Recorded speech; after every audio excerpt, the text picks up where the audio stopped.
अब हम seat scanner में बात करेंगे मीनापुर विधानसभा की। मीनापुर विधानसभा को लेकर भी समीकरण काफी दिलचस्प समीकरण वहां भी देखने को मिलते हैं। हमारे साथ हमारे वरिष्ठ सहयोगी राकेश रंजन जी हैं। राकेश रंजन जी, मीनापुर विधानसभा को लेकर आप क्या कुछ कहेंगे, किस तरह से देखते हैं वहां के इतिहास को और समीकरणों को? देखिए, मीनापुर विधानसभा क्षेत्र जो है वो मुजफ्फरपुर जिले में है। मुजफ्फरपुर जिले में कुल 11 विधानसभा की सीटें हैं, उसमें से एक मीनापुर है। इसके अलावा आप ये भी कह सकते हैं कि जो वैशाली लोकसभा क्षेत्र है जिसमें 6 सीटें हैं, उसमें से एक सीट जो है वो मीनापुर भी है। मीनापुर में जो पहला चुनाव हुआ था वो 1952 में हुआ था और कांग्रेस जीती थी। आप ये भी कह सकते हैं कि कांग्रेस ने मीनापुर में धमाकेदार शुरुआत की थी और पहले 6 चुनावों में उसने 5 चुनाव में जीत हासिल किए।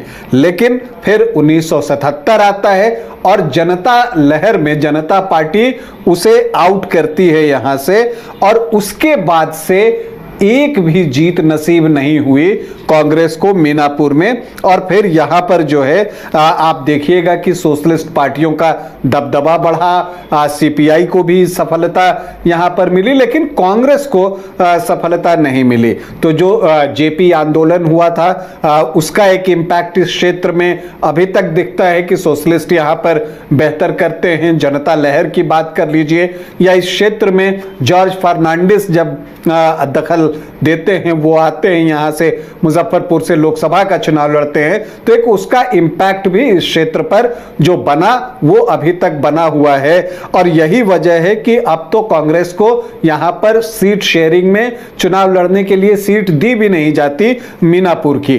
तो अब यहां पर आरजेडी जो है वो चुनाव लड़ता है और यहां के जो चुनावी समीकरण हैं वो आरजेडी को थोड़े सपोर्ट करते हुए भी दिखते हैं।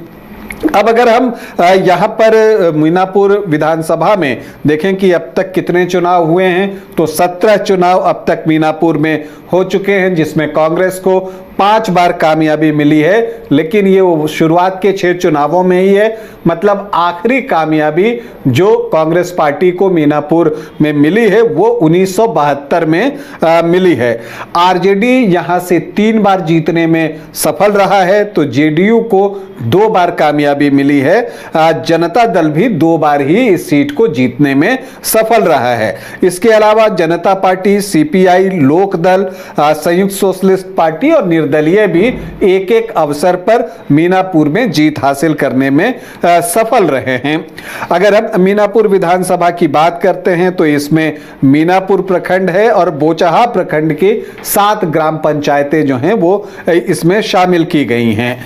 अब हम आखिरी 3 चुनाव की बात कर लेते हैं कि आखिरी 3 चुनाव में किस पार्टी का कैसा प्रदर्शन रहा है, किस प्रत्याशी ने कैसा प्रदर्शन किया है। तो 2010 में यहां पर जेडीयू ने दिनेश प्रसाद को चुनावी मैदान में उतारा था। दिनेश प्रसाद सिटिंग विधायक थे। 2005 अक्टूबर में जब चुनाव हुआ था तब भी वो जीते थे, तो उन्हें ही चुनावी मैदान में जेडीयू ने उतारा था, जबकि आरजेडी की तरफ से राजीव कुमार चुनावी मैदान में थे। मुन्ना यादव भी उनको लोग कहते हैं, तो वो यहां पर चुनावी मैदान में थे। इसके अलावा बीएसपी और कांग्रेस ने भी अपने प्रत्याशी यहां पर दिए थे। तो यहां पर दिनेश कुशवाहा को 42,286 वोट हासिल हुए, 34.07%। तो जो राजीव कुमार, मुन्ना यादव हैं, उनको जो है वो 36,884 वोट मिले, 29.72%। और जो कांग्रेस प्रत्याशी थे शक्लदेव सहनी, वो यहां पर 15,346 वोट लाने में कामयाब हुए, 12.37%। और बीएसपी को भी 5.5% के आसपास वोट मिले। रंजन कुमार सिंह ने 6,766 वोट लाए थे। फिर 2015 में जो है महागठबंधन बना, जिसमें आरजेडी, जेडीयू, कांग्रेस तीनों शामिल थे। तो यहां पर सिटिंग सीट थी जेडीयू की, लेकिन यह सीट मिली आरजेडी को चुनाव लड़ने के लिए। अब ये आप कहिए कि टैक्टिकल एरर था या क्या, क्योंकि उसके बाद से फिर राजीव कुमार ने ये सीट छोड़ी नहीं है, वो जीत दर्ज कर रहे हैं। 2015 में राजीव कुमार 80,790 वोट लाते हैं और मत प्रतिशत उनका 49.6%, मतलब लगभग 50% के आसपास होता है। उनके सामने बीजेपी से अजय कुमार जो है वो चुनावी मैदान में उतरते हैं और दिनेश प्रसाद के जो बेटे हैं वो अजय कुमार हैं, तो उनको बीजेपी टिकट देती है। चूंकि अजय कुमार को जेडीयू ने टिकट दिया नहीं था क्योंकि ये सीट उसने आरजेडी को दे दी थी, तो राजीव कुमार को तो अच्छे वोट आए ही है। जो अजय कुमार हैं उनको 56,850 वोट आए, 34.9, मतलब लगभग 35% वोट। तो बिल्कुल आमने सामने की लड़ाई हुई, जिसमें कि राजीव कुमार यानी मुन्ना यादव ने 23,940 वोटों की जीत दर्ज की। फिर 2020 में चीजें बदल चुकी थी, जेडीयू जो है वापस से एनडीए फोल्डर में आ गया था और एनडीए फोल्डर में वापस आते उसने पहला काम यह किया कि 2015 में बीजेपी एनडीए से लड़ी थी तो उसने ये सीट उससे वापस ले ली, चूंकि 2015 में उसने ये सीट आरजेडी को देकर परिणाम भुगत लिया था। तो अब राजीव कुमार यहां से जो है 60,018 वोट लाते हैं, 33.5%। मनोज कुमार जेडीयू के प्रत्याशी यहां पर बनाए गए किसान नेता हैं और किसान प्रकोष्ठ से जुड़े रहे हैं, जेडीयू के जैविक खेती के लिए जाने जाते हैं, तो उनको 44,506 वोट आए।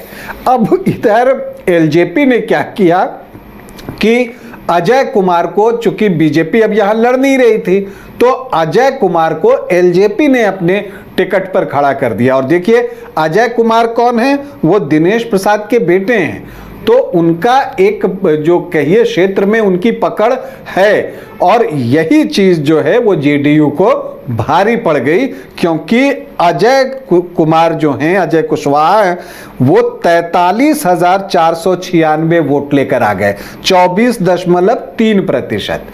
तो लगभग आधा प्रतिशत वोट उनको जेडीयू से कम मिला है, जबकि जेडीयू बीजेपी के साथ गठबंधन में था। 24.8 उसे और 24.3 जो है वो अजय कुमार को। तो यहां पर राजीव कुमार की जीत होती है 15,512 वोटों की। तो जो इस बार सबसे बड़ा सवाल है कि ये सीट लड़ने के लिए किसे दी जाए, क्या जेडीयू ही फिर यहां से चुनाव लड़ेगा या एलजेपी यहां से चुनाव लड़ेगी? तो देखिए जो अजय कुमार हैं उन्होंने घर वापसी कर ली है, मतलब अब वो फिर से बीजेपी में शामिल हो गए हैं, तो अब वो बीजेपी की तरफ से यहां पर टिकट का प्रयास भी कर रहे हैं।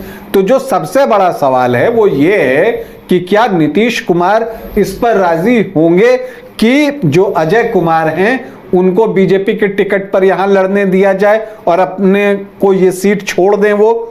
अब क्या होता है ये बड़ा सवाल है, लेकिन अगर यहां पर ट्रायंगुलर फाइट होती है तब वैसी परिस्थिति में एक बार फिर से जो मुन्ना यादव हैं उनको लाभ मिलेगा। क्योंकि देखिए अगर आप अभी लोकसभा का चुनाव देखेंगे तो बीना देवी जो एलजेपी आरवी की प्रत्याशी थी वो यहां से 20,883 वोटों से लीड की हैं, मतलब एनडीए का एक बेस तो है, लेकिन अगर वोटों में बंटवारा होता है तो इसका नुकसान उठाने के लिए उसको तैयार रहना होगा। तो जो संभावित उम्मीदवार हैं उसमें बीजेपी से तो अजय कुमार ही हैं, दिनेश प्रसाद के बेटे। 3 बार दिनेश प्रसाद यहां से विधायक रह चुके हैं और अजय कुमार भी जब जब चुनाव लड़ रहे हैं आप देखिएगा कि उनका मत प्रतिशत अच्छा रहा है, उनका प्रदर्शन बेहतर रहा है। इन दिनों सम्राट चौधरी के साथ उनकी निकटता भी है और सम्राट चौधरी जो है उनके बुलावे पर पहुंचते भी हैं और ये भी सम्राट चौधरी से टच में रहते हैं। तो क्या सम्राट चौधरी अजय कुमार को मीनापुर की सीट दिलवा देंगे कि बीजेपी से वो चुनाव लड़ सके? तो सबसे पहले तो बीजेपी को ये सीट मिलती है या नहीं मिलती है, क्योंकि नीतीश कुमार क्या फैसला लेते हैं उसी पर सभी कुछ निर्भर जो है वो करने वाला है। जेडीयू से तो मनोज कुमार जो हैं वो पिछले प्रत्याशी हैं, तो उनका दावा तो स्वाभाविक रूप से बनता है। कुछ एक जो युवा उम्मीदवार हैं वो भी कोशिश कर रहे हैं। कुढ़नी के पूर्व विधायक की भी चर्चा, हालांकि वो पिछली बार भी हुई थी, टिकट तो उन्हें ही मिल गया था सिंबल, लेकिन फिर जो है कहा गया कि नहीं, नाम का कंफ्यूजन है। लेकिन लोग ये भी कहते हैं कि कार्यकर्ताओं का विरोध था एक मीनापुर में, इस वजह से उन्होंने सिंबल वापस कर दिया था। तो अब क्या वो यहां पर कोशिश करेंगे? लेकिन मुझे लगता है कि अगर जेडीयू की बात कीजिए तो मनोज कुमार जो पिछली बार चुनाव लड़े थे उन्हीं का दावा यहां मजबूत दिखता है, और बीजेपी की तरफ से अजय कुमार का दावा जो है वो मजबूत दिखता है। तो अब यही फैसला होना है कि इस सीट पर जेडीयू चुनाव लड़ेगा या बीजेपी चुनाव लड़ेगी, क्योंकि दोनों के पास अपने अपने प्रत्याशी तैयार बैठे हैं। अब अगर हम यहां के जातीय समीकरण की बात करें तो यहां पर जब आप देखिएगा तो यहां पर भी MY का एक प्रभाव है, और साथ ही यहां पर कोयरी वोटर्स की संख्या बहुत अच्छी है, राजपूत भी हैं, और अनुसूचित जाति के जो वोटर्स हैं वो एक अच्छी संख्या में हैं, और उनका परिणाम पर असर पड़ता है। और वैश्य और मल्लाह भी यहां पर काफी अच्छी संख्या में हैं। अनुमान के अनुसार जो एक आंकड़े हैं वो मैं आपके सामने रखता हूं। जो SC वोटर्स हैं वो 16.95%, मतलब 17% के आसपास जो अनुसूचित जाति के वोटर्स हैं वो हैं, जिसमें रविदास अच्छी संख्या में हैं, पासवान भी हैं और मांझी भी हैं। लेकिन जो आप SC वोटर्स को देखते हैं वो भी अलग अलग तरह से वोटिंग करते हैं। पासवान किसी एक तरफ वोट कर सकते हैं, रविदास किसी और तरफ जो है वोट कर सकते हैं। तो उनके वोटों का बंटवारा कैसे होता है उस पर भी परिणाम बहुत कुछ निर्भर करता है। जो मुस्लिम वोटर्स हैं वो 10.6% है, यादव 13 से 15% है, और मल्लाह 11 से 12% है। तो ये एक मजबूत जो है वो समीकरण जो है वो आपको यहां पर बनता हुआ दिख रहा है। लगभग ये 36-37% के आसपास ये आंकड़ा पहुंच जाता है। और आप देखिएगा कि मुन्ना यादव को जो वोट आ रहे हैं वो 33.5% पिछली बार आए थे, और जब 2015 में 49.5% आए थे तब जेडीयू साथ में था, तो जेडीयू के वोट भी थे। दूसरी तरफ अगर आप आइए तो राजपूत यहां 4.5 से 5% हैं, ब्राह्मण और भूमिहार को अगर मिला लीजिए तो 5.5 से 6% है।